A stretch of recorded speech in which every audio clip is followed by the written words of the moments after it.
el curso de Soma.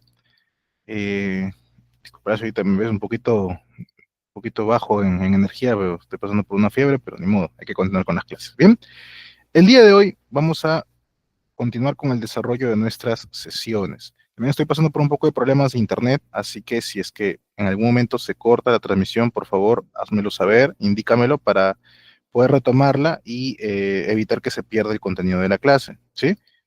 Listo, solamente eso como indicaciones. Perfecto. Empezamos. El día de hoy vamos a desarrollar todo lo que tiene que ver con los peligros y los riesgos. Identificar peligros y evaluar riesgos es uno de los puntos fundamentales que debemos considerar en la gestión de seguridad. En esto se basa prácticamente la labor de prevención, en tratar correctamente los peligros y los riesgos. Ahora, esto lo haremos, efectivamente, no solos, ¿no? También tenemos que ser partícipes, tenemos que involucrar a todos los trabajadores.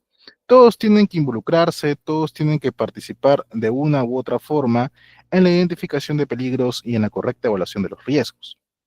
Y para ello hay que entender también correctamente las definiciones. Entonces, ya, muy bien.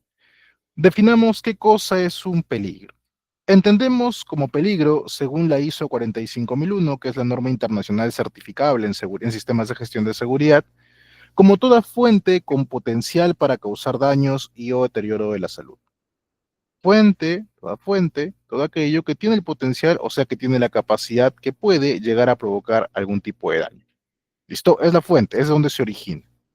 También podemos entenderlo, según el reglamento de la ley de seguridad, como toda situación o característica intrínseca de algo capaz de ocasionar daños a las personas, equipos, procesos y al ambiente. Entonces, ambas definiciones son muy similares. Fíjate, la ISO 45001 la reconoce como fuente. Aquí la conocemos como situación o característica intrínseca de algo, o sea, fuente, con el potencial de, capaz de, con la posibilidad de poder provocar un daño. El peligro está ahí presente en tus actividades. Es lo que va a generar que pueda haber un daño. Es la fuente generadora. ¿Listo? Luego lo entenderemos mejor.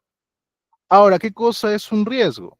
El riesgo lo definimos como la combinación de la probabilidad de que ocurra un evento o exposición peligrosa relacionada con el trabajo y la severidad del daño o deterioro de la salud producto de esta exposición, ¿no? Esto es la definición de la ISO 45001.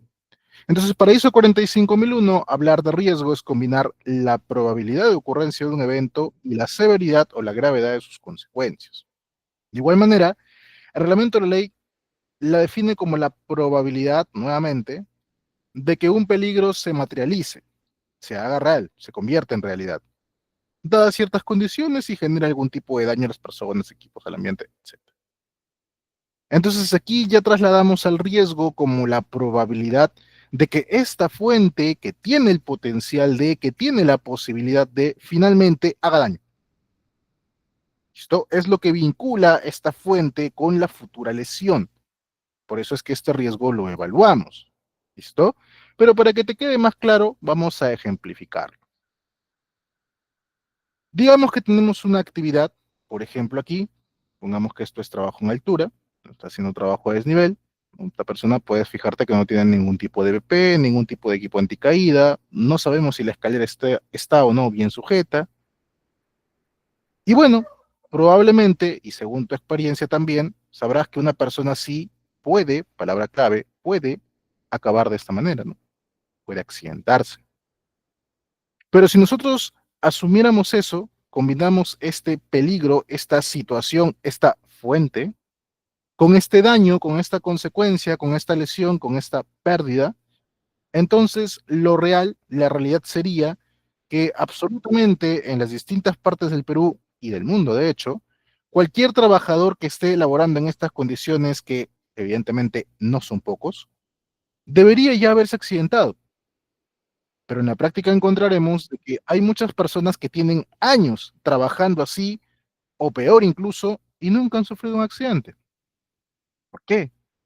Porque entre esta fuente y esta consecuencia hay un evento intermedio, algo que los vincula, algo que los une. Y ese evento justamente viene a ser la caída. Si bien el trabajo en altura es la fuente generadora y esta es la potencial consecuencia que puede pasar, Este evento intermedio es lo que une al trabajador de estar en altura a estar en el suelo. Y este evento de la caída no es 100% que ocurra. Como te decía, hay trabajadores a los que nunca les ha pasado nada y hay otros a los que sí, efectivamente les habrá pasado en algún momento. Y es que aquí este evento, que es como cierta incertidumbre, que no sabemos si va a ocurrir o no, a eso le llamamos riesgo. Eso es el riesgo. El riesgo es entonces perdón, ese evento que puede pasar, como que de repente nunca va a pasar, que está ahí presente y es lo que va a combinar, lo que va a convertir esta fuente en esta situación, en esta realidad, en esta consecuencia. ¿Listo? Ahora, evidentemente habrá actividades que conlleven un riesgo mucho más alto que otros. Obviamente las labores de minería, las labores de construcción, en electricidad, conllevan mayor cantidad de riesgos y tienen riesgos mucho más críticos, porque elaboran en situaciones, pues, la naturaleza de las actividades que realizan son mayores, ¿no? Y si haces algún labor, por ejemplo, en oficina o solamente, no sé, digamos, sin quitarle el grado de criticidad de su riesgo, pero de repente solamente en un almacén que no tienen aquellos superiores, entonces evidentemente los riesgos van a ser distintos, ¿no? Van a ser distintos, uno tiene más riesgo que el otro. Pero siempre tengamos presente que toda actividad conlleva riesgos, absolutamente todas. Y es por eso que luego veremos que esta identificación de peligros y evaluación de riesgos lo hacemos absolutamente en todos los puestos de la empresa. ¿Listo? Es importante por eso poder identificarlos porque como nosotros hacemos seguridad con la finalidad de prevención, no te olvides, la prevención, para la letra, lo que nosotros buscamos es que este evento no ocurra. Oye, está haciendo trabajo en altura, no quiero que se caiga. Mi meta es que no vaya a ocurrir. Qué feo se le ve de prevención. Bueno, mi meta es que no llegue a ocurrir. Sin embargo, yo tengo que tomar conciencia, yo tengo que entender que no es posible eliminar por completo un riesgo. El riesgo siempre va a estar presente. Toda actividad siempre va a tener algún riesgo. ¿Listo? Podemos reducirlo, podemos hacer que este riesgo, que esta posibilidad, que esta probabilidad de ocurrencia sea menor, sea chiquita, ínfima, casi despreciable, casi inexistente. Pero de todas maneras el riesgo va a estar ahí, el riesgo aún va a estar latente. Y lo que nosotros hacemos es controlarlo para que no llegue a ocurrir. Si nosotros quisiéramos eliminar por completo el riesgo, entonces tendríamos que atacar a, tenemos que eliminar el peligro. Oye, no, para mí, no, escúchame, vamos a hacer tal y tal actividad para que exista poco riesgo de que haya caídas a desnivel. No, innegociable, no quiero ninguna caída a desnivel. Excelente, no hagamos trabajo en altura, no hagamos trabajo a desnivel. No, pero es que se tiene que hacer, el riesgo va a estar presente.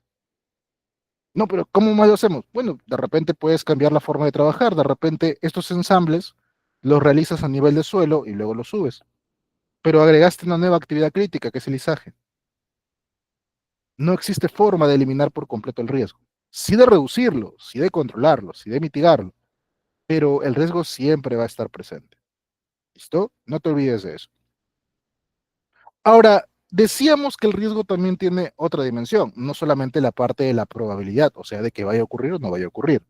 Y aquí tenemos, por ejemplo, un trabajador que también está haciendo labor en altura, pero esta persona evidentemente está mucho mejor equipado. Fíjate, lleva un arnés con su absorbedor de impacto, ahí, bien equipado, casco, sus guantes, su calzado. Por ahí podríamos observarle el tema de que no está usando correctamente la escalera. Ok, bien, es una observación que hay que hacerle. Pero esta persona evidentemente está trabajando también de una mejor manera. Ahora, ¿esta persona tendrá riesgo de caerse? Y la respuesta es que sí, ingeniero, claro, porque está pisando mal la escalera. Aún si no la pisara, aún si estuviera más abajo, tendría riesgo de caerse. Bueno, ingeniero tiene un arnés, pero el arnés detiene la caída, pero no la evita. Entonces, sí hay posibilidad de que se caiga. Yo le di capacitación, le di entrenamiento, eh, le di buenos equipos para que pudiera hacer su actividad de forma segura, pero de todas formas va a haber un riesgo de que esta persona se caiga. Va a haber el riesgo de que esta persona pues pueda accidentarse. Claro que evidentemente comparado con el primer caso, aquí el riesgo es mayor, hay más riesgo, y aquí también habrá menos riesgo, ¿no? Claro que habrá menos riesgo, pero en ambos hay riesgo de todas maneras. Por ejemplo, puede ser que mientras él esté aquí en este poste, de repente se cruza un borrachito después del friado y agarra y se choca contra la escalera, se choca contra el poste y él pierde el equilibrio y se cae. Ingeniero, pero eso es muy rebuscado, pero puede pasar. Te decía, no se elimina. Ahí está la posibilidad. Pequeña, a veces hasta pareciera que ridícula, pero está la posibilidad. ¿De acuerdo? Entonces, si esta persona se llegara a caer, como tiene sus dispositivos ahí para detener la caída, entonces esta persona no va a golpear directamente el suelo, no va a ir en una caída libre. Esta persona va a quedar pendida. Esto reduce significativamente el daño que recibe el cuerpo de la persona. Claro, si es que usa un arnés en buenas condiciones. No está completamente exento de sufrir algún daño, pero sí hemos mitigado considerablemente el impacto, porque ya no quedó estrellado completamente, sino que ahora está suspendido. Tenemos que rescatarlo, obviamente, porque si no, la persona se va a asfixiar, pero ya hay mayor margen para poder salvarle la vida, para poder reducir el daño que va a recibir. Y por eso nosotros decíamos que hablar de riesgo es hablar de la probabilidad de ocurrencia y aquí de la severidad del daño. Eso es el riesgo. Probabilidad de que ocurra y la gravedad de las consecuencias. Entonces yo hago labor de prevención evitando o minimizando en lo posible de que esto se presente, de que esta situación no se llegue a dar.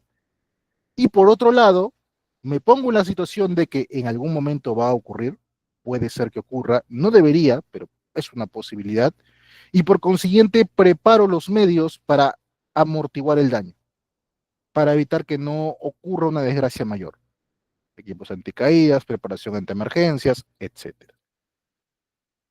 Bien, eso es entonces las dos dimensiones que tiene el riesgo.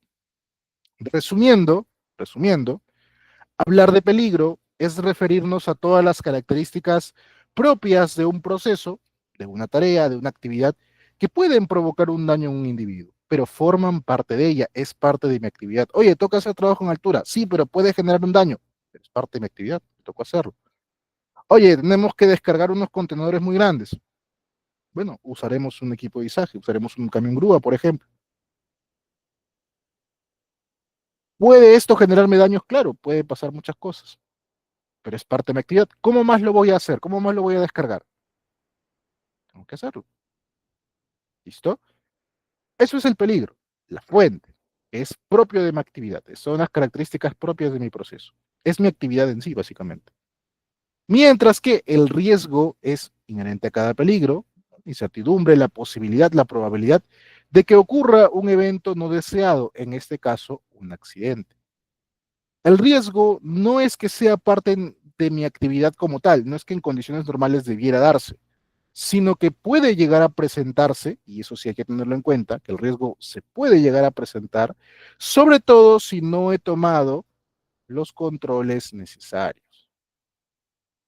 Veíamos en la imagen, hey, trabajo en altura sin ningún tipo de equipamiento, evidentemente hay más riesgo de que se caiga.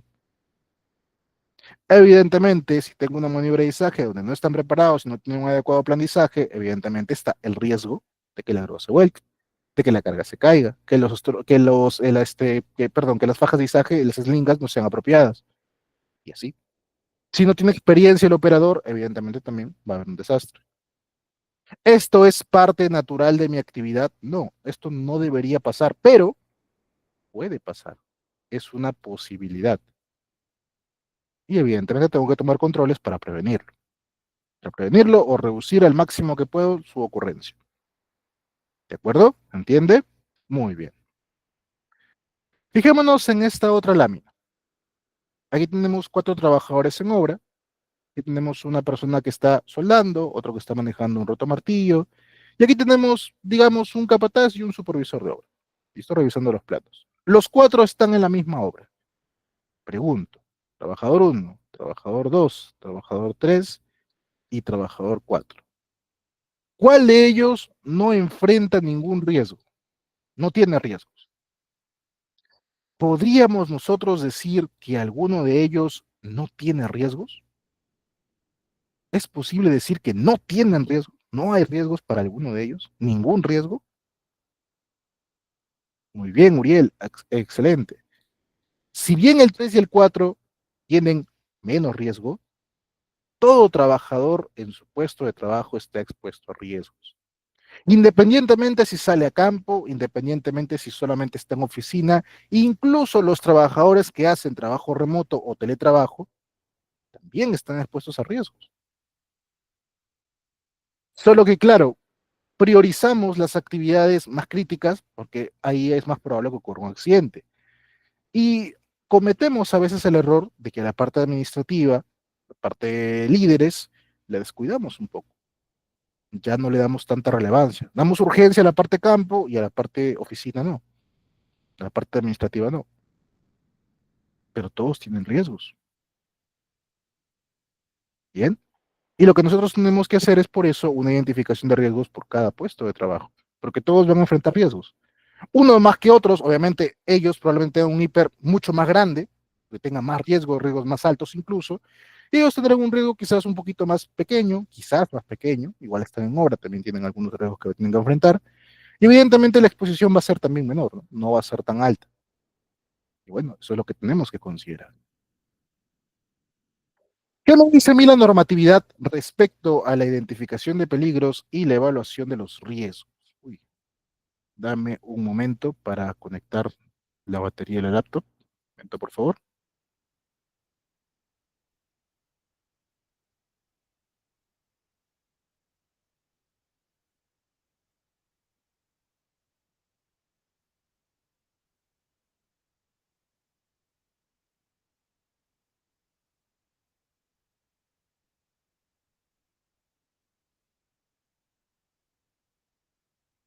Muy bien, listo, ya volví. Ya está conectada. Bien, ¿qué me dice la normatividad respecto a mi identificación de peligros y evaluación de riesgos? Aquí tenemos que quitarnos un, digamos, paradigma o una falsa creencia que tenemos, y es que la normatividad, la ley 29.183, no me exige en ningún lado contar con una matriz hiper. Ingeniero, ¿qué me está diciendo? Tenemos que hacer un hiper sí o sí. Efectivamente, hay que hacer un hiper sí o sí, pero en ningún lado menciona el término matriz. Al menos no la ley, al menos no el reglamento. Sí es cierto que en la RM 050 2013 TR hay un formato referencial, la Sunafil también tiene uno que es muy parecido, que es básicamente el mismo, sino que lo escribe mejor, pero no es que sea obligatorio. Eso te lo digo porque hay empresas que usan otro tipo de metodologías o que de repente usan la matriz hiper, pero usan otros criterios. Bien, y no es que esté incorrecto, la idea es que se cumplan ciertas condiciones que las vamos a ver aquí, pero no me exige la norma como tal una matriz hiper. Solo que claro, la matriz hiper es uno de los métodos más conocidos, más difundidos, uno de los más efectivos también, es el que más se maneja, pero también hay otro tipo, ¿no? Otro tipo de formas de identificar riesgos. Sin ir muy lejos, la metodología Bowtie. Entonces, puede complementar incluso, porque al final el reporte se va a hacer muy parecido en una matriz, pero siempre tenga en cuenta que no es que exista una única versión de la hiper, porque puede ser que en tu empresa manejen una matriz hiper de una forma y vas a otra y la encuentras de otra manera. Consideran otros aspectos, otra forma de evaluar, y no es que esté incorrecto, siempre y cuando, claro, se sigan ciertas condiciones. Ejemplo, el artículo 57 de la normatividad me dice que el empleador debe actualizar la evaluación de riesgos, ojo, por lo menos una vez al año como mínimo. La matriz hiper, esa sí está claramente establecido, se actualiza una vez al año, por lo menos. Por lo menos. O sea, no te puede pasar más de un año tu hiper. ¿Qué estamos hoy? Hoy estamos 7, ¿no? Ya, muy bien. Estamos 7 de agosto del 2025. Digamos que tú tienes una matriz hiper que dice fecha de actualización 7 de agosto del 2024. Esa matriz hoy no vale, ya no vale porque ya pasó. Máximo te duraba hasta el 6 de agosto del 2025, nada más. No puede exceder del plazo de un año. Tú tendrás que previamente hacer su actualización, pero no puede pasarte así. Ingeniero, pero yo creo que mi matriz hiper puede quedar así como está. Ok, y ya habíamos hablado de eso también en la parte de reglamento. De acuerdo, déjala como está, cambiarle la fecha. Ahora, muy raro realmente que la dejes tal y como está. Algo tiene que haber cambiado. Aquí en tema de riesgos, sí, muy complicado que me digas, no, es que no le quiero cambiar nada. Quizá no le cambies la metodología, quizá no cambies los riesgos que has identificado, aunque sería raro, siempre hay algún riesgo más que podemos añadir, pero en controles al menos algo tendremos que haber añadido, algo se debe haber mejorado. Muy raro que me digas que la hiper no le vas a cambiar nada. Algo tiene que cambiarse, algo tiene que mejorarse. ¿Listo? Pero bueno, recomendación, tampoco es que sea obligatorio. Lo que sí es obligatorio es que por lo menos una vez al año la revises, la actualices. Bien, la hiper se actualiza en tres situaciones realmente, conforme a ley. Primero, según su vigencia, por lo menos una vez al año, ya lo explicamos. Es una sugerencia también, ojo, insisto, no lo tomes esto como que, el ingeniero Zavala me dijo que obligatoriamente lo haga así, pero es una sugerencia, porque es una también que me compartieron en alguna auditoría. Siempre se sugiere que los documentos en seguridad, en este caso la hiper, se actualicen iniciando el año. Como que damos un corte y a inicio de año todos los documentos. Porque es un poquito más agradable a la vista del auditor, por así decirlo, llegar y encontrar un documento de seguridad que es de este año. Porque ponte, estamos agosto de 2025. Llega el auditor y me dice, a ver, Clipper, noviembre del 24. Noviembre del 24. No, no me gusta. No estoy incumpliendo, dice mínimo una vez al año. No ha pasado un año todavía de mi última revisión. Estoy ahí, ¿eh? Pero como que el auditor le fastidia, ¿no? Como se dice por ahí la frase que está saliendo, le da calambre el ojo al auditor, no le gusta verlo así. Entonces, por eso es una recomendación, ojo, recomendación, que la actualices de preferencia todos en enero, para que todos se vean el mismo año. Si no lo gustas hacer así, no tendrían por qué observarte, siempre y cuando no exceda el plazo de un año. Ojo ahí. Segundo caso, también debemos actualizar la hiper cuando las condiciones de trabajo han cambiado. Mucho ojo ahí.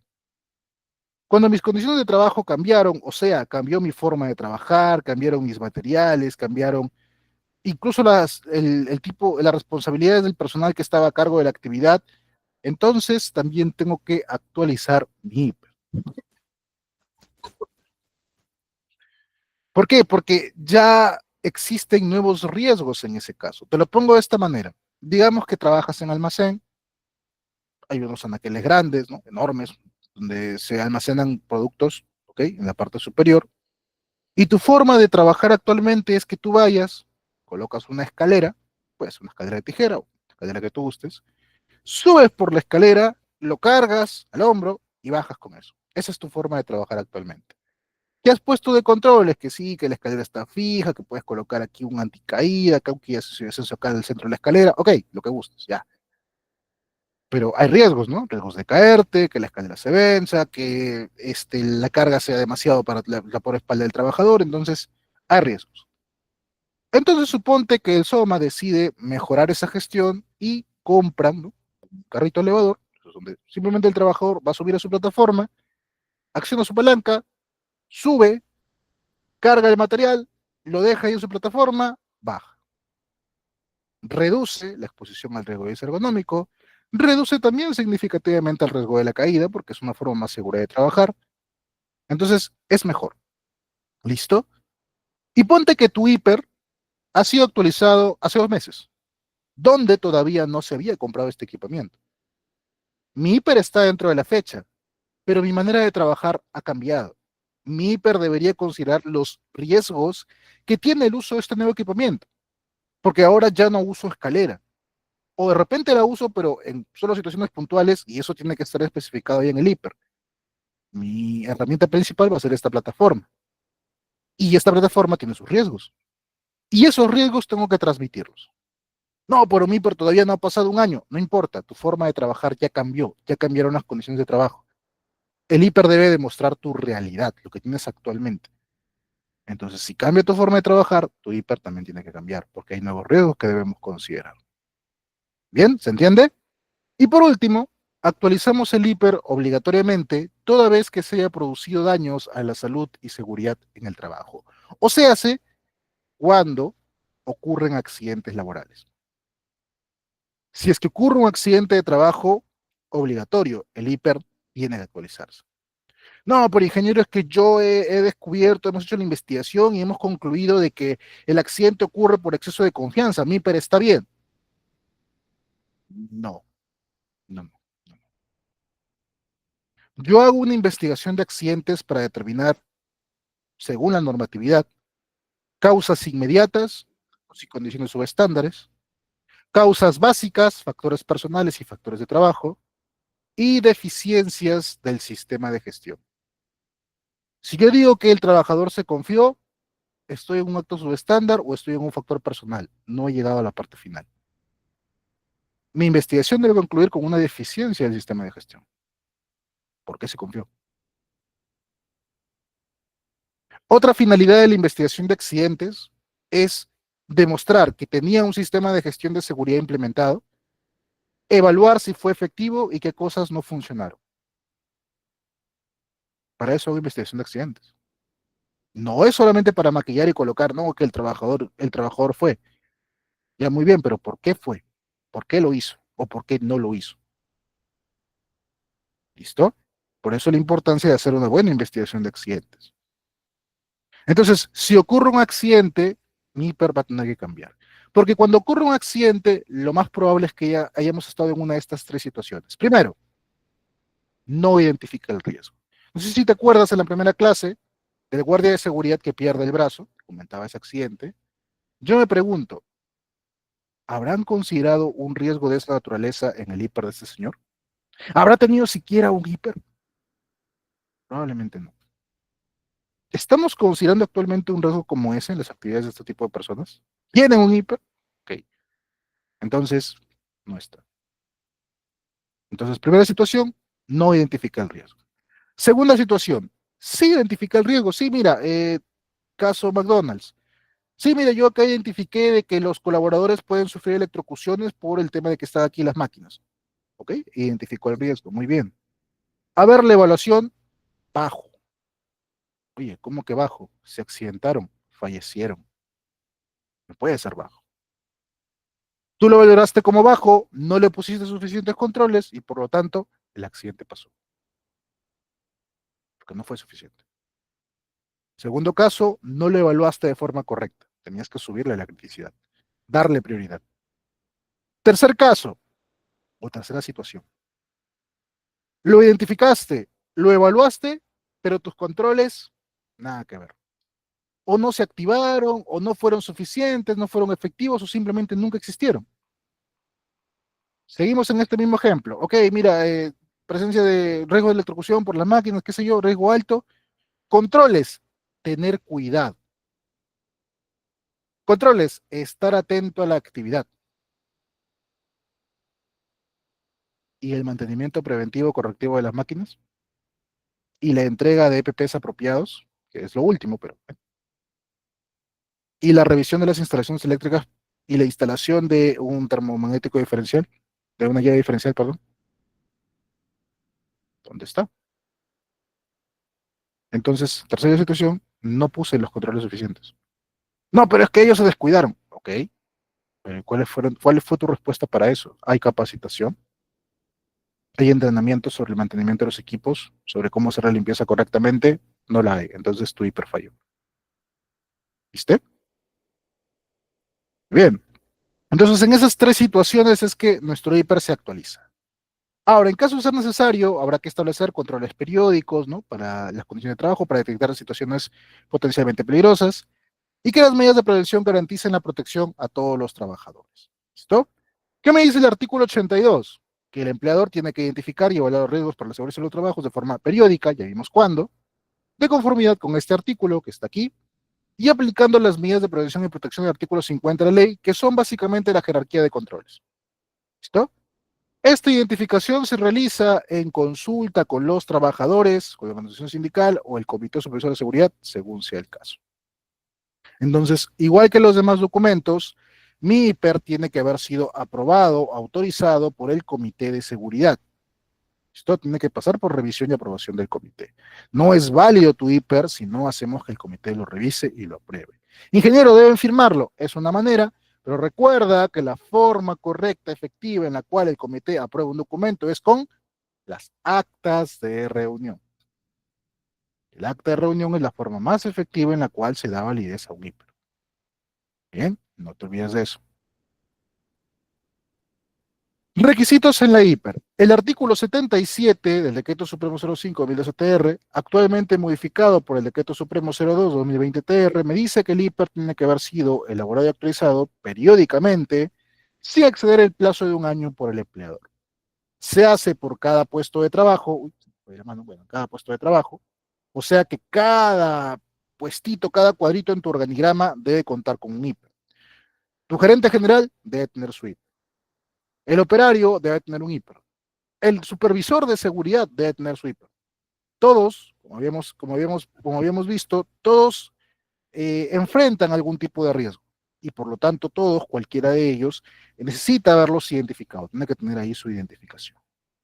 ¿Listo? Y nuevamente en consulta con los trabajadores y sus representantes. Muy bien. ¿Qué debe considerar tu hiper? Ojo que hasta aquí no hemos mencionado matriz, pero para nada.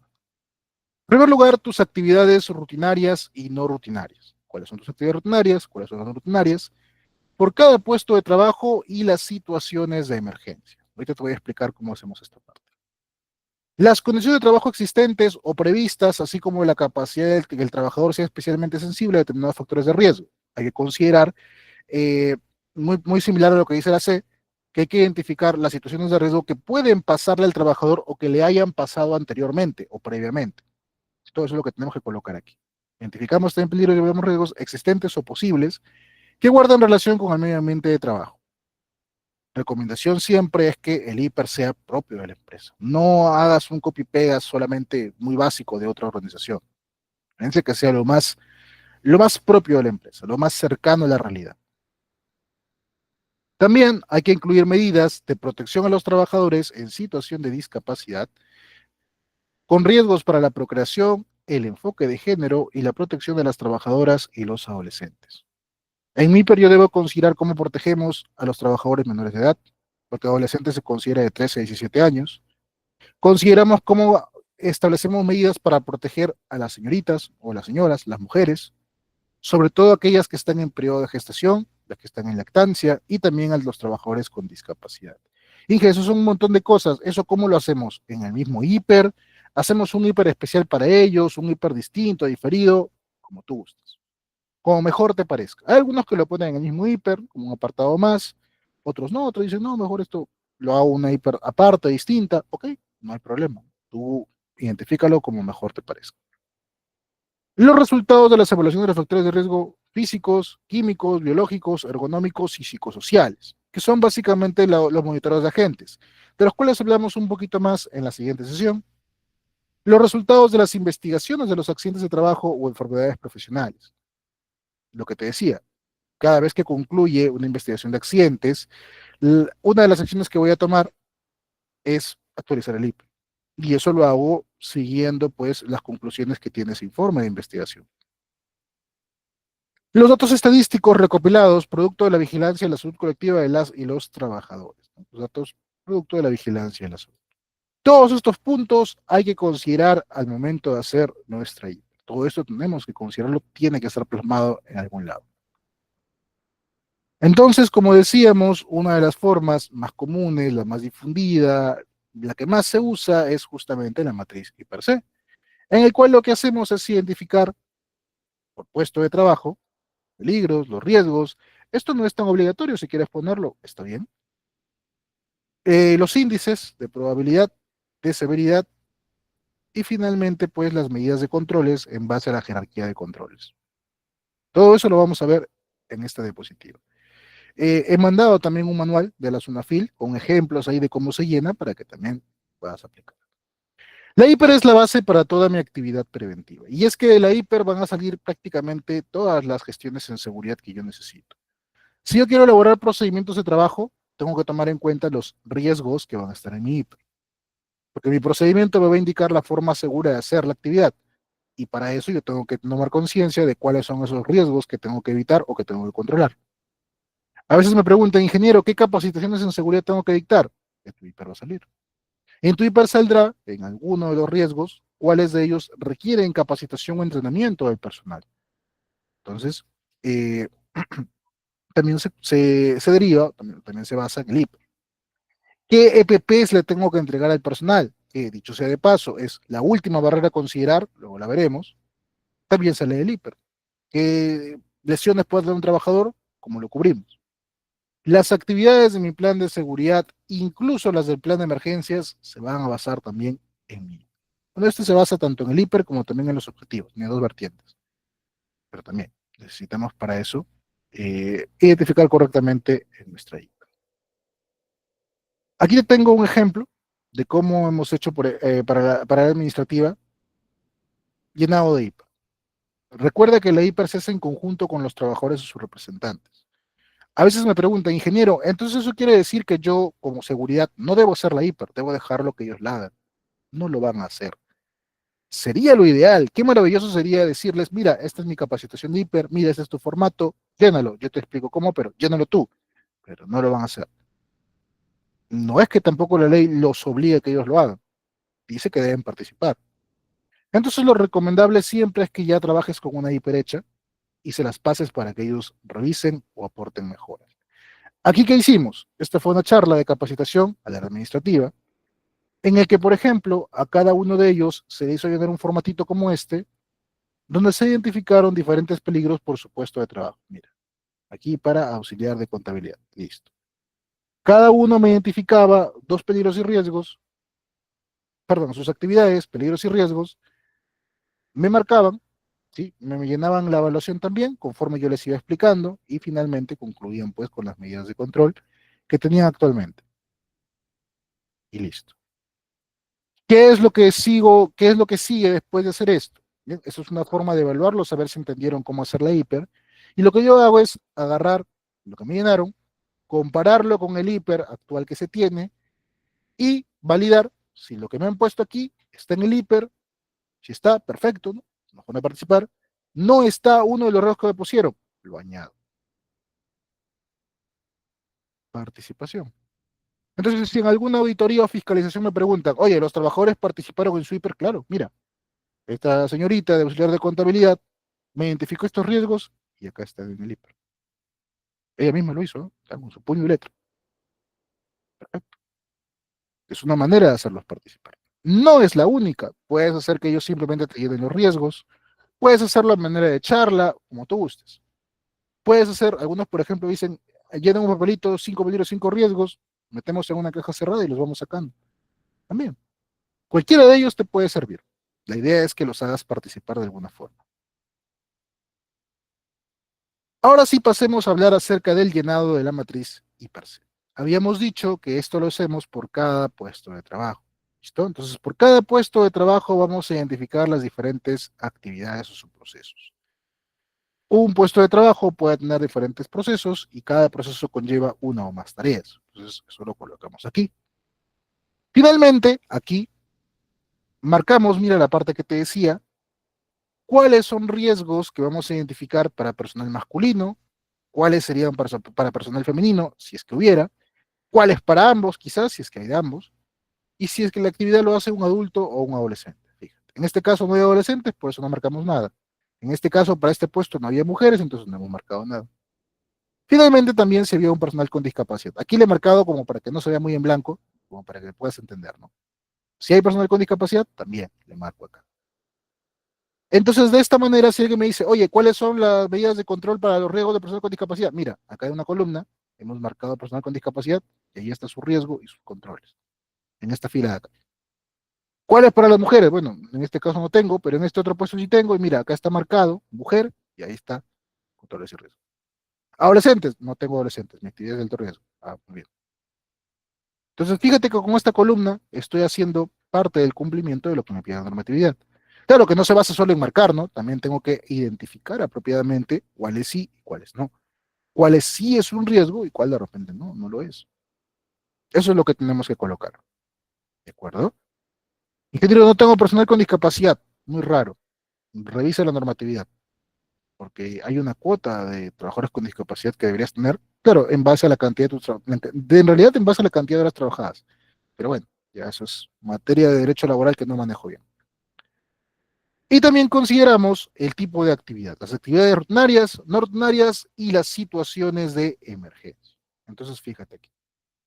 Decimos que una actividad es rutinaria cuando es periódica, frecuente. Se realiza en base a un periodo, ¿no? tiene un periodo de realización. Podríamos decir que son condiciones controladas. Yo controlo cuándo se va a realizar la actividad. Ojo que hablamos de actividades rutinarias, no de riesgo rutinario. Ten mucho cuidado. Entonces, la rutinaria no es que se haga todos los meses, no es que se haga todos los días, no es que se haga, yo me atrevería a decir ni siquiera todos los años, pero de repente vuelo mucho, pero sí es una actividad que sigue cierto periodo. Yo controlo cuándo va a ocurrir. En cambio, la no rutinaria son situaciones ocasionales, en condiciones más no controladas porque estas yo no controlo cuándo van a pasar. Por ejemplo, un mantenimiento correctivo de algo. Falló una máquina y hay que hacerle mantenimiento. Yo no controlo cuándo va a fallar. Es una situación que puede darse. ¿Qué es consecuencia de repente de una mala gestión? Bueno, eso es otro tema, pero en sí yo no controlo cuándo va a ocurrir. ¿Listo? Entonces, por eso son actividades no rutinarias. No controlo las situaciones en las que ocurren. Por último, la situación de emergencia son situaciones imprevistas que tienen que ver generalmente con un fenómeno natural o un evento mayor que puede poner en riesgo la vida y la integridad de una o más personas, y por lo general, por no decir siempre, activan un plan de contingencias.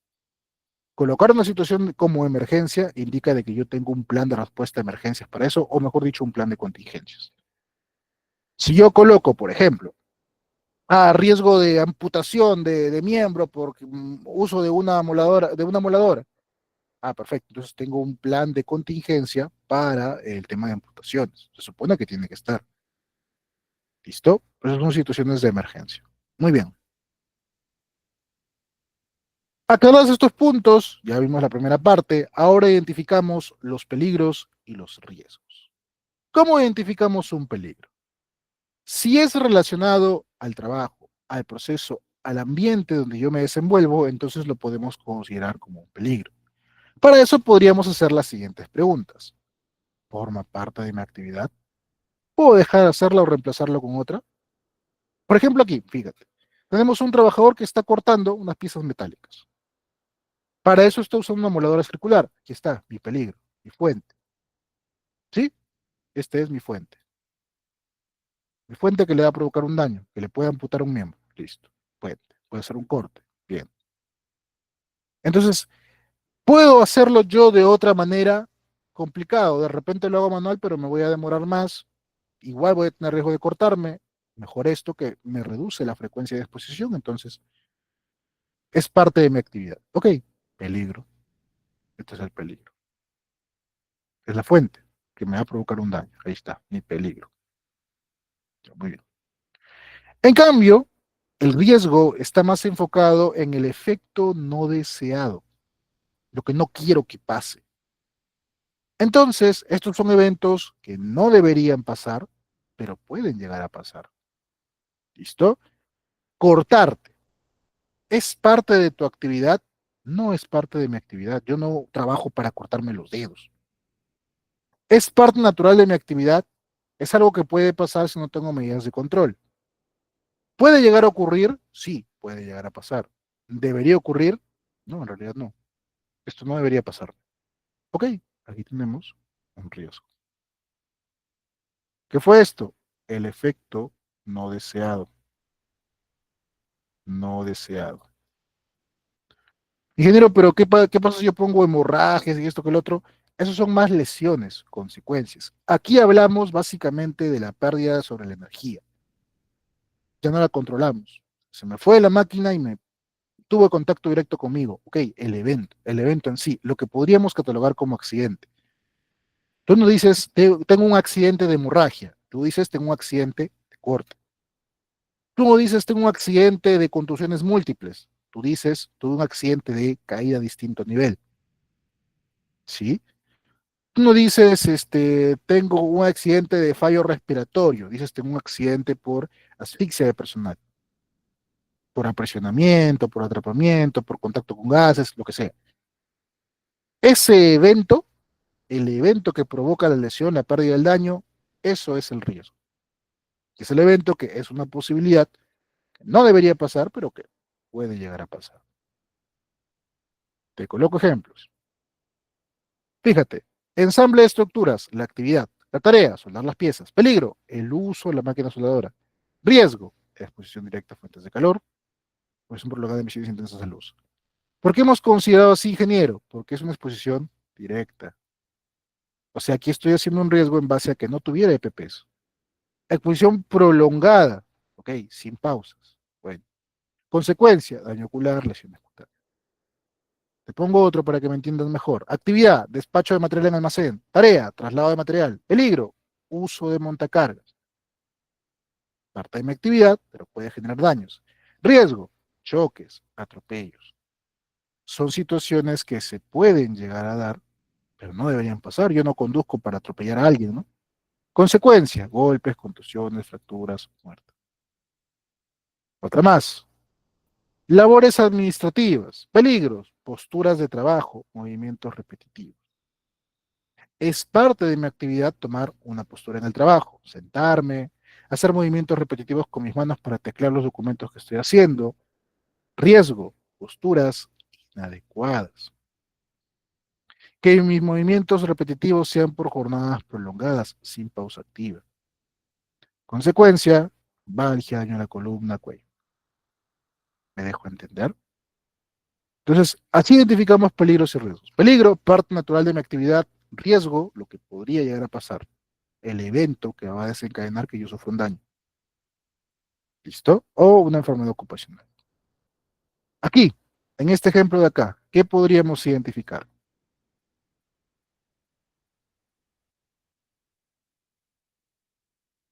Aquí me dice Nicole. Disculpa, Nicole, no había visto tu mensaje. Cuando los colaboradores tienen actividades variadas, no es que sean actividades estandarizadas. A mí me pasa eso, por ejemplo, en la parte eléctrica, en la que un colaborador puede estar haciendo labores de excavaciones, como también labor en altura, como también enfrentar riesgo eléctrico. Y antes lo que hacíamos era tener un hiper por cada una de las actividades.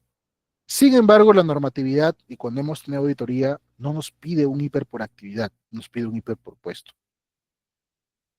La forma más propicia de poder tomar ese tipo de situaciones es que cada puesto, cada actividad tenga su análisis de riesgo, su identificación de peligros y evaluación de riesgo, pero dividida por cada trabajador. O sea, tendría yo un hiper, por ejemplo, de operario para izaje de estructuras, un riesgo de operador de grúa para izaje de estructura, un riesgo, un hiper de rigger para izaje de estructuras. O sea, de la misma actividad dividido en todos los puestos que intervienen. Más complejo, sí. Más largo, más tedioso, sí, pero más específico. ¿No quieres hacerlo así? Ok, entonces prioriza por puesto. Lo que te revisas es por puesto.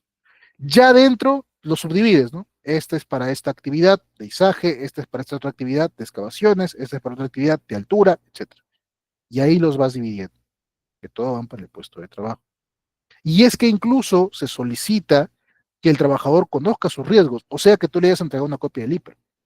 Cuando ocurre un accidente, primero, una de las cosas principales que te van a pedir en una fiscalización es, el trabajador sabía cuáles son sus riesgos, a ver, evidencia, les ha entregado su hiper, ha participado en la elaboración de su hiper. El trabajador sabía cuál era el procedimiento, le difundiste, sí, acá le difundí. Ese mismo día, no, pero que yo ya le difundí, no, es que ese día no le difundiste, observado, no difundió procedimiento. No, pero le hemos difundido el mes pasado, ese ya no cuenta eso, del día que, porque es una actividad crítica que esto que lo tenga así. Entonces sí, el hiper tiene que verse difundido en la actividad. El hiper tiene que difundirse a cada trabajador, perdón. Y si tienen diferentes actividades, es algo que a mí me pasa a menudo, eh, tenemos que, tenemos que establecer tenemos que establecer cuáles son las que van a ir dentro de la identificación de los peligros y la evaluación de riesgos. Hay que considerarlos. Tienen que estar ahí también. ¿Listo? Aquí en la imagen, entonces, ¿qué podemos encontrar? Peligro, trabajo a desnivel. No sé si exactamente en altura. eh, yo lo considero de altura a partir del 1,80 m. Aquí no creo que esté encima del 1,80 m. Si está a desnivel, evidentemente, y puede haber un riesgo de caída a desnivel. No necesariamente de altura, sí caída a desnivel. Ahora, si tú lo consideras por encima del 1,50 m, entonces sí, acá hay trabajo en altura, efectivamente. ¿Qué otro peligro hay? Manipulación de ladrillos. Riesgo. Riesgo de contacto con superficies cortantes de repente, o superficies irregulares que pueden provocar daños, lesiones cutáneas. ¿Qué otro peligro hay? trabajos a la intemperie, riesgo de quemadura por radiación solar, por ejemplo, exposición directa a la radiación solar, y así, ¿te das cuenta? Entonces, identificamos peligros y riesgos según el tipo de actividad. Sí, me vienen aquí mis amigos a desfogar sus frustraciones. Pero ten muy en cuenta, mi estimado compañero, que eh, el análisis de peligro y de riesgo que vas a hacer va a depender mucho del contexto de la actividad. Me explico. No es lo mismo, no es lo mismo un peligro o un riesgo según el contexto y te lo pongo de esta manera. Digamos que yo estoy evaluando los peligros y los riesgos para una actividad que se llame eh, levantamiento de pared, ponte ya, asentado de ladrillo, edificación de muro, como tú lo quieras poner. Y yo identifico dentro de la matriz, no te diré si es peligro o riesgo, pero yo identifico que la pared que se está edificando se pueda caer. ¿Por qué? Hay una posibilidad de que se caiga, se puede caer. Entonces, si yo digo caída de muro para mi actividad de levantamiento de pared, lo analizo. El tema de que la pared se caiga es parte de mi actividad, no. Yo lo que quiero es edificar la pared, quiero construirla, quiero levantarla. Que se caiga, de hecho, es un efecto no deseado, que puede pasar si es que no lo he hecho bien, si es que no hemos asentado correctamente, pero no debería pasar, porque no es mi actividad. Por consiguiente, que se caiga viene a ser un riesgo, porque no es parte de mi actividad. Por otro lado, si yo identifico mi actividad como demolición de estructuras, demolición, y vuelvo a identificar caída de muro, ahí será peligro o riesgo. Lo analizo. ¿Es parte de mi actividad que se caiga? Claro, porque estoy demoliendo las estructuras, quiero que se caigan. Entonces aquí más que riesgo es peligro, porque es parte de mi actividad, es parte de lo que me tocó hacer. ¿De qué otra manera lo voy a hacer? El riesgo vendría a ser que le caiga encima a alguien, pero ya es otra cosa. ¿Te das cuenta cómo cambia el análisis según el contexto? ¿Listo? Por eso no tomes como que, yo vi trabajo a desnivel como, caída a desnivel como riesgo y de repente en todo lo voy a colocar como riesgo. Hay que analizarlo, hacer un análisis. Aquí tenemos distintos tipos de peligro que también van ahí dentro del iceberg, porque recuerda que hay que considerar los agentes físicos, químicos, biológicos, ergonómicos y psicosociales. Entonces hay diferentes tipos de peligro. Pueden ser peligros físico-químicos relacionados con atmósferas explosivas, por ejemplo, como los de la soldadura. Mecánicos, cuando tienen que ver con manipulación de herramientas, eh, que pueden generar riesgos de atrapamiento, por ejemplo. Peligros eléctricos que tienen que ver con contacto directo o indirecto con la energía. Y los peligros locativos, que tiene que ver pues cuando una persona eh, tiene algún tipo de situación dentro de su mismo espacio de trabajo. Peligro locativo, peligros locales. Un piso a desnivel o un piso irregular. No es un peligro mecánico, no es un peligro físico, es un peligro locativo. Es propio de este espacio de trabajo que exista esa irregularidad.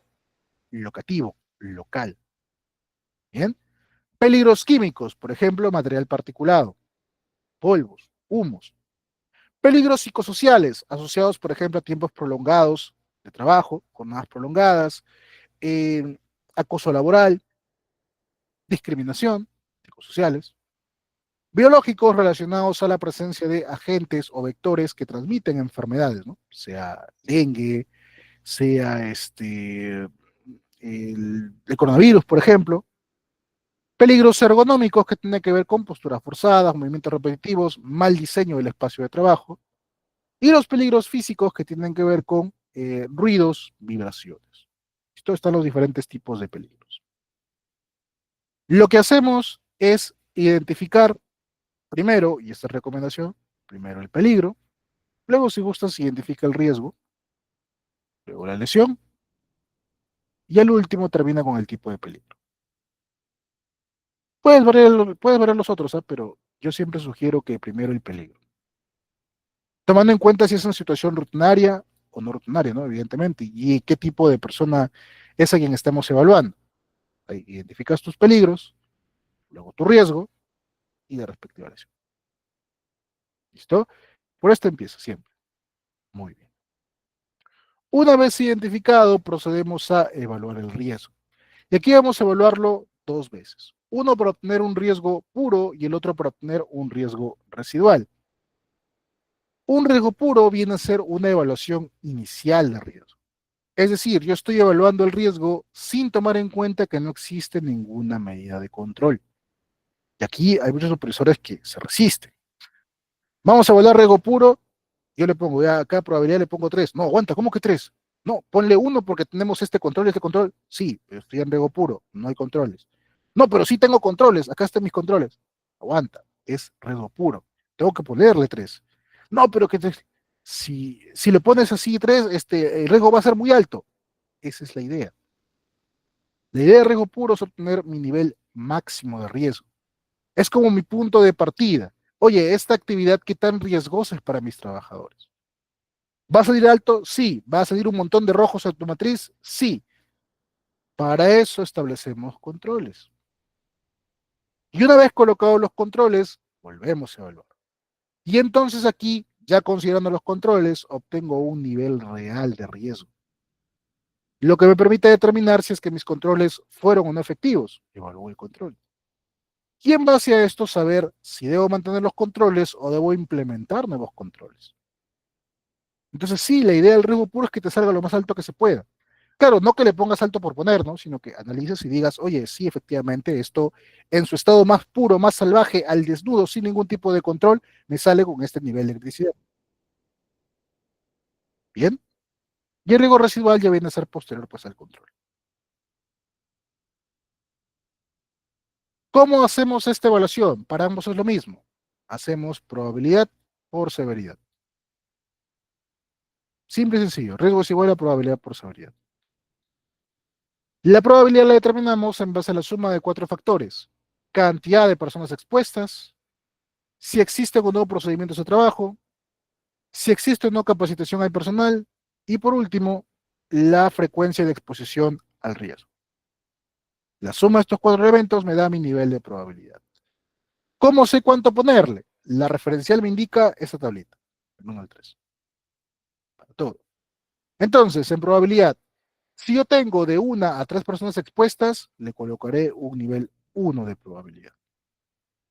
Si yo tengo de 4 a 12, le coloco un nivel 2. Si tengo más de 12 personas expuestas, le coloco un nivel 3. Sube mi probabilidad en base a la cantidad de personas que tengo. Procedimientos. Tengo procedimientos, están bien, son suficientes, ok, le coloco un 1. Existen, no son satisfactorios, no son suficientes, están como que por poner nada más, coloco un 2. No tengo ningún tipo de procedimiento, le coloco un 3. Capacitación, hay capacitación, el personal está entrenado, me ha entendido, un 1. Sí, ha habido capacitación, pero que 30 minutos nomás de capacitación, ok, nivel 2. No hay ningún tipo de capacitación, no tengo tiempo para eso, ok, nivel 3. La exposición al riesgo, igual. Si estoy expuesto permanentemente, diariamente al riesgo, le coloco un 3. Si es una exposición eventual, de repente una vez al mes nada más, 2. Una vez al año de forma esporádica, ok, 1. Evidentemente las actividades no rutinarias probablemente tengan un índice 1 de ocurrencia, ¿no? Y la severidad igual. Si me provoca una lesión sin ningún tipo de incapacidad, puedo regresar a mi trabajo máximo al día siguiente, entonces le coloco un 1. Si sí me da una lesión con incapacidad temporal, le coloco un 2. Y si hay una lesión con incapacidad permanente, un daño irreversible a la salud o incluso la muerte, le coloco un 3. Esos son los criterios que vamos a manejar al momento de evaluar estos riesgos. En base a eso pondremos estos resultados. Si a todo le he marcado 1, le coloco un trivial. Tengo 4, trivial. Si obtengo hasta 8, por ahí alguno le marqué 2, tolerable.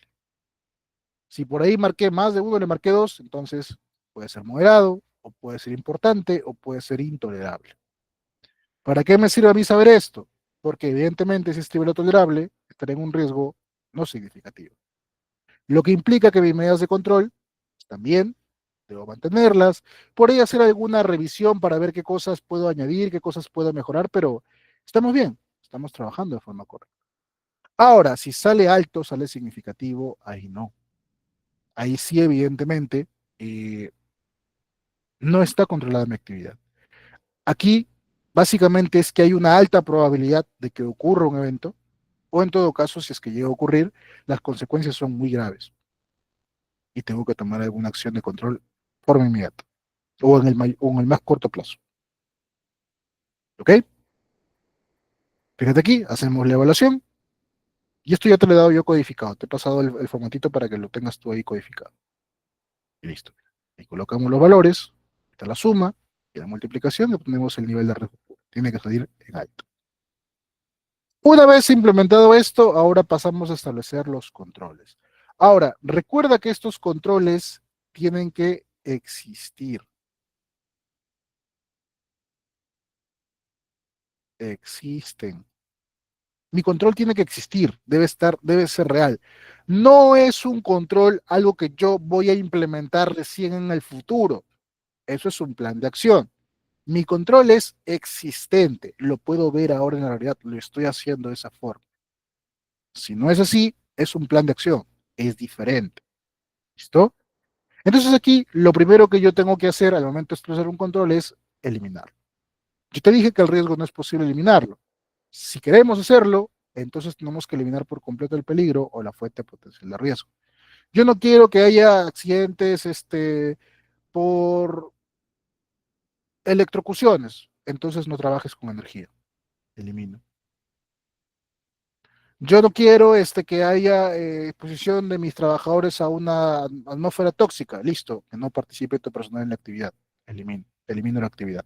Ya no hacemos esa actividad, eliminación. Esto evidentemente no siempre es posible, ¿no? No puedo eliminar a veces por completo la participación de la persona, o a veces no me es rentable, también hay que verlo desde el punto de vista económico. Entonces procedemos con la sustitución. Reemplazamos la fuente de riesgo por otra que sea más segura o menos riesgosa. En lugar de usar este químico que es altamente tóxico, uso este otro que es de menor toxicidad, neutral, no, no te hace mucho daño. ¿Ok? Sustituimos. Es una sustitución. O podemos aplicar por un control de ingeniería, es decir, implementamos tecnología o herramientas o métodos de trabajo para que se reduzca el nivel de riesgo. Aplico un control de ingeniería, aplico, no sé, robótica, aplico algún tipo de herramienta que reduce la exposición o la frecuencia o el nivel de daño que pueda recibir un trabajador. Listo, control de ingeniería. Luego tenemos los controles administrativos, que tienen que ver con dar capacitaciones, señalizar, elaborar procedimientos de trabajo administrativo. Y la última barrera a considerar, ya la última opción, que suele complementar a las demás, es usar el EPP, el calzado, los guantes, el casco, etcétera. De cualquiera de ellos ya son eh, para proteger al trabajador del daño, más que del evento en sí. De ahí que debemos tomar en cuenta que los tres primeros son más eficaces y estos dos son menos eficaces. Por eso a esto le llamamos barreras duras y a esto le llamamos barreras blandas.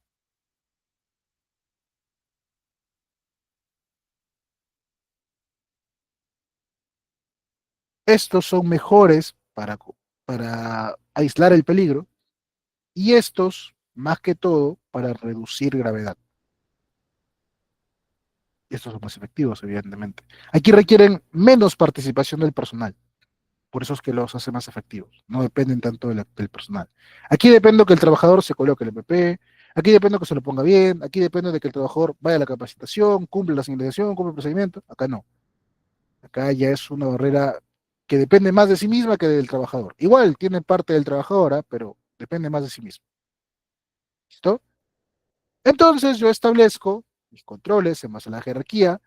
Yo en este caso lo he hecho así, fíjate, por cada una de ellas, colocado. O puedes tú de repente separarlo en 5 cuadros y en cada una de ellas escribir cuál es tu control, por cada una. Deja otro. También es otra manera, tú lo quieras poner. Volvemos a evaluar y aquí obtenemos un riesgo residual que se entiende que ya debe estar controlado, ya debe ser no significativo. ¿Qué pasaría si yo hago mi riesgo residual y sale todavía alto? ¿Qué procede, ingeniero? Entonces, en ese caso, tengo que implementar controles adicionales. Pero eso ya no son controles, esos vienen a ser planes de acción. A eso le llamamos como planificación de la actividad preventiva. Uy, se me fue de nuevo. Como planificación de la actividad preventiva. Planifico mi actividad para prevenir la ocurrencia de estos eventos. Ingeniero, ¿está mal si mi hiper concluye con un riesgo que todavía sale alto? No en teoría, salvo que, digamos, no tienes controles actualmente para trabajo en altura y el riesgo de caída de altura está como alto todavía. Entonces, debemos suspender la actividad. Nadie debería trabajar en altura hasta que se encuentren controles apropiados.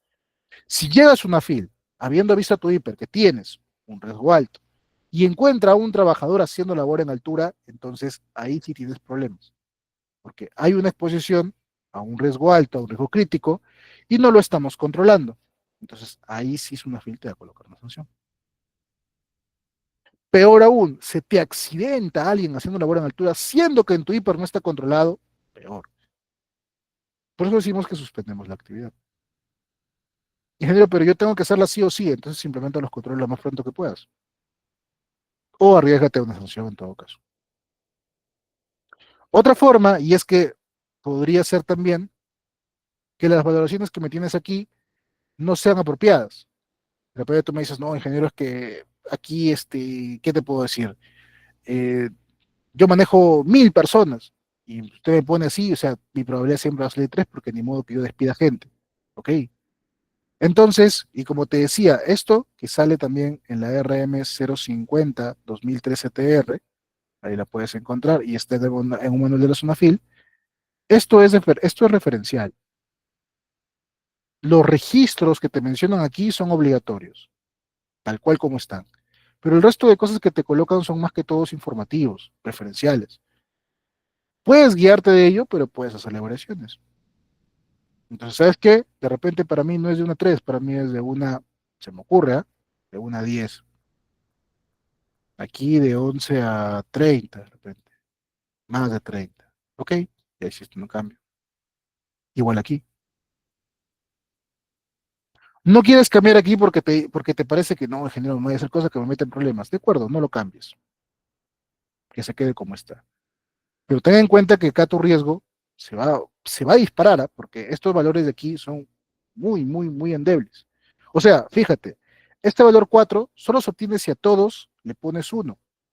1 más 1 más 1 más 1 por 1. Basta con que uno de ellos lo cambies a un 2 y se disparó a este. Y hay actividades que la severidad no te baja de 2. Incluso la severidad es 3. Por lo que ya estás condicionando que te va a salir un 3 y aquí o te va a salir suma de unos, ponte que todo le marcaste 1 y te va a mandar a 12 directamente acá, ya no tienes chance de ser tolerable esto. O a uno le colocaste un 2 y se disparó todavía mucho más. O a 2 le colocaste 2. Está, moriste, esta saca importante. Entonces, otra cosa que puedes hacer es cambiar aquí. En lugar de hacer que no significativo sea esto, haz lo que sea hasta acá. Hasta aquí no significativo. O hasta aquí significativo. O cambiar los valores en todo caso. ¿Sabes qué? Mira, hasta 4 no, dame hasta 8. ¿Ok? Aquí dame de 9 a 12. Listo, ya estoy por ahí.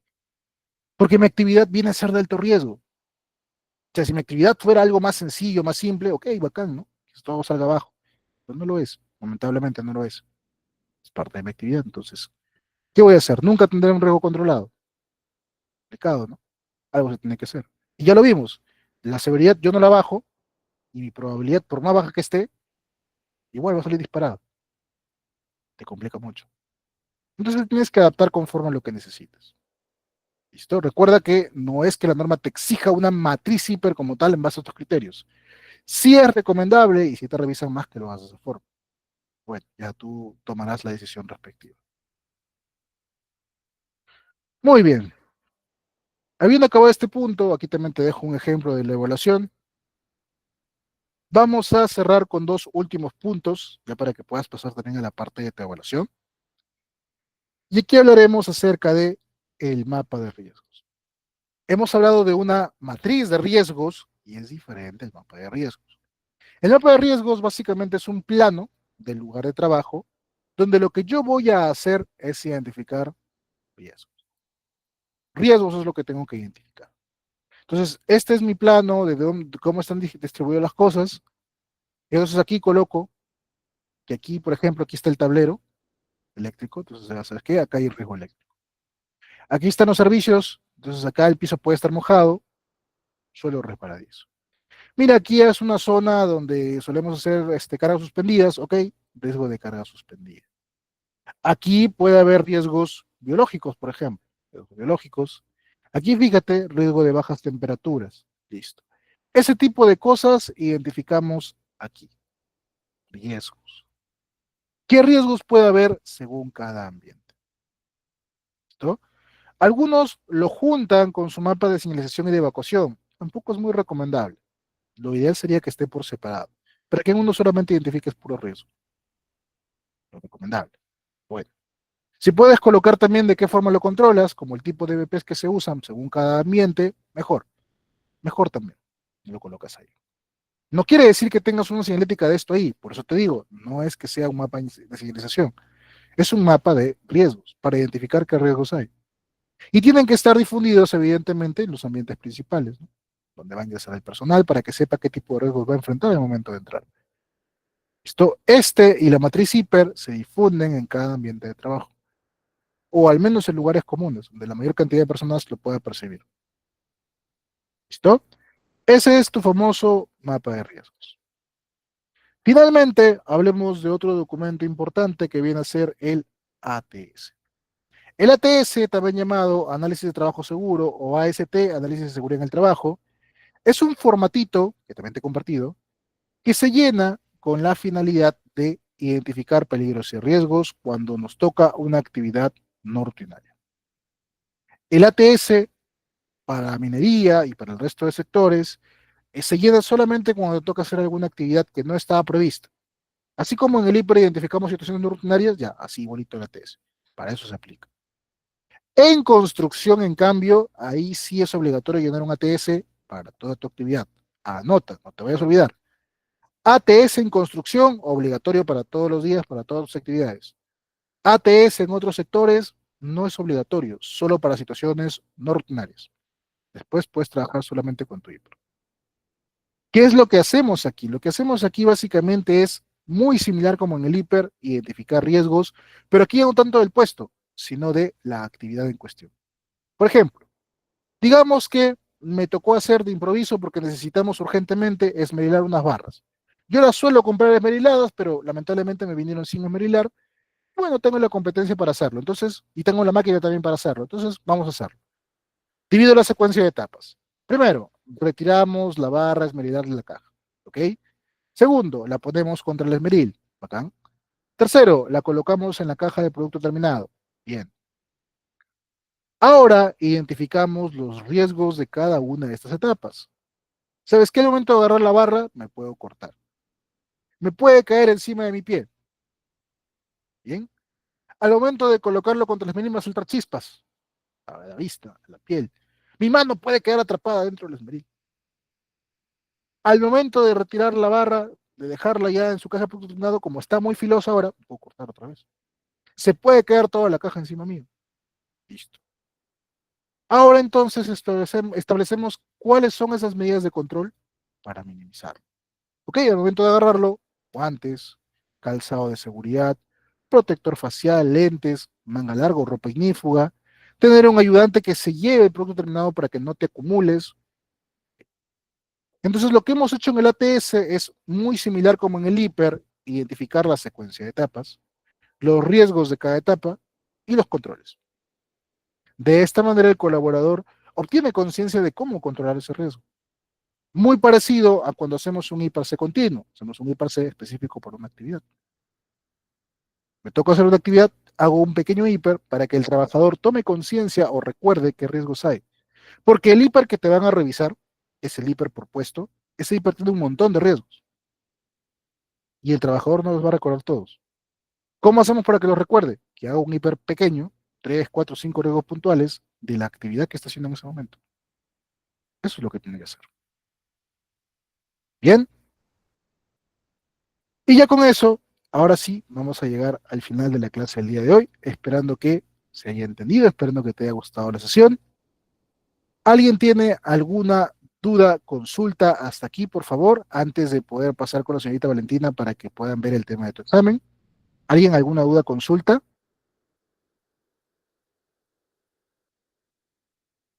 ¿Todo ha quedado claro? Creo que sí, la parte al menos de lo que es la identificación de peligros y riesgos. Ahí te he pasado un manual de la SUNAFIL en el cual se explica también cómo hacer el llenado, ahí con ejemplos también por diferentes sectores. Entonces, creo que ese te va a servir bastante para que puedas hacer la identificación respectiva. Ok, muchas gracias, Fiorella. Bien, entonces, por mi parte voy a dejar la clase hasta aquí nada más. Voy a tomar una pastilla porque el cuerpo no me da. Y bueno, te dejo